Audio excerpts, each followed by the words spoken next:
తీయని ఆగు స్వీట్ అంతా మీద పోతుంది. నీ తొందర కట్టినలు వేసి నిలబడితే అన్ని కింద పడతాయి.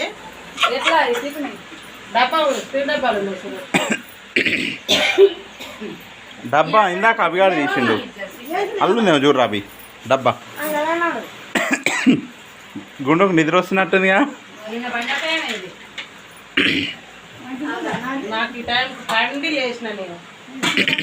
అమ్మమ్మని సరి చేయరా, సీటు మంచిగానే ఉంది కానీ ఉషా అమ్మమ్మని స్ట్రైట్ గాను.